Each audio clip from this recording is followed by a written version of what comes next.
এখনো খাদ্য মূল্যস্ফীতির লাল শ্রেণীতে আছে বাংলাদেশ। গেল এক বছরের খাদ্য মূল্যস্ফীতির ঝুঁকি বিবেচনায় নিয়ে বাংলাদেশকে এই শ্রেণীতে রেখেছে বিশ্বব্যাংক। বিশ্লেষকরা বলছেন, দীর্ঘদিন ব্যাংক ঋণের সুদহার 9-6 আটকে রাখা সহ সময়মতো সঠিক নীতি সিদ্ধান্ত না নেয় খাদ্য মূল্যস্ফীতির লাল শ্রেণী থেকে বের হতে পারেনি বাংলাদেশ।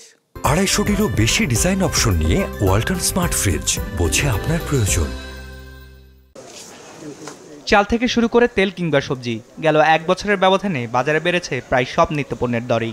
দর বৃদ্ধির এমন প্রবণতা আরও পরিষ্কার হয় সরকারি সংস্থা টিসিবির বাজার দরের তালিকা থেকে, যাদের সবশেষ তালিকা থেকে পাওয়া গেছে গেল এক বছরে দেশে বেড়েছে প্রায় 32টি খাদ্যপণ্যের দর, যার প্রভাবে দেশে খাদ্য মূল্যস্ফীতি উঠেছে প্রায় 10.5%। বছর জুড়েই যা ছিল 10%-এর ওপরে।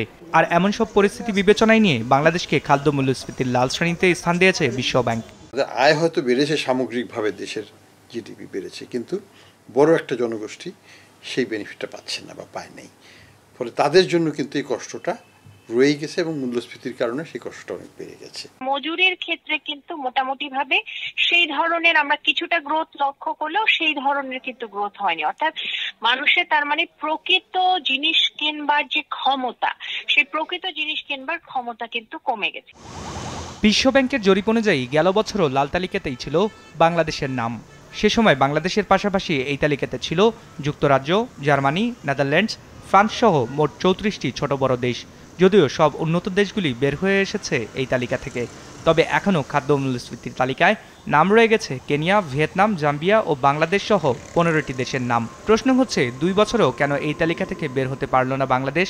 বিভিন্ন সামষ্টিক অর্থনীতির সমস্যা এবং মুদ্রানীতির ক্ষেত্রে বিভিন্ন ধরনের যে নীতি, সেই নীতি কিন্তু অনেক ক্ষেত্রে নিতে অনেক দেরি হয়ে গেছে। আমরা সকল আনঅর্থোডক্স পলিসি নেব ইত্যাদি কথা বলে সময় ক্ষেপণ করেছি প্রায় 1.5 থেকে 2 বছর।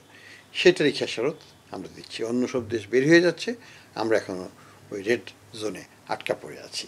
দেশের বর্তমান যে অচলাবস্থা বিরাজ করছে, তাতে করে মূল্যস্ফীতি কমাতে যেসব নীতি কাঠামো নেওয়া হয়েছে সেগুলোর কতটা কাজ করবে?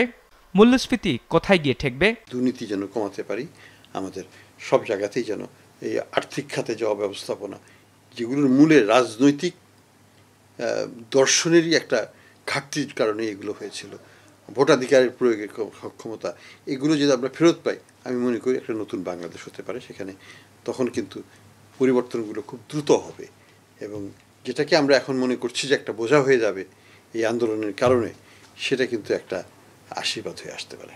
বিশ্বব্যাংকের সংজ্ঞা অনুযায়ী যেসব দেশের খাদ্য মূল্যস্ফীতি 30% বা তার বেশি, সেসব দেশকে স্থান দেওয়া হয়েছে বেগুনিতে। এমন শ্রেণীতে রয়েছে সিয়েরা লিওন, মিশর সহ 8টি দেশ। আর 5 থেকে 30%-এর মধ্যে থাকা দেশগুলোকে স্থান দেওয়া হয়েছে লাল শ্রেণীতে। যেসব দেশের মূল্যস্ফীতি 2 থেকে 5%-এর মধ্যে, তাদের স্থান হলুদ গ্রুপে। যেসব দেশে মূল্যস্ফীতি 2%-এর নিচে আছে, তাদের স্থান দেওয়া হয়েছে সবুজ গ্রুপে। এছাড়া বাকি 142টি দেশ গেল এক বছরে কখনো হলুদ, কখনো বা লাল কিংবা সবুজ তালিকায় রয়েছে। বিজনেস রিপোর্ট, মাছরাঙা টেলিভিশন।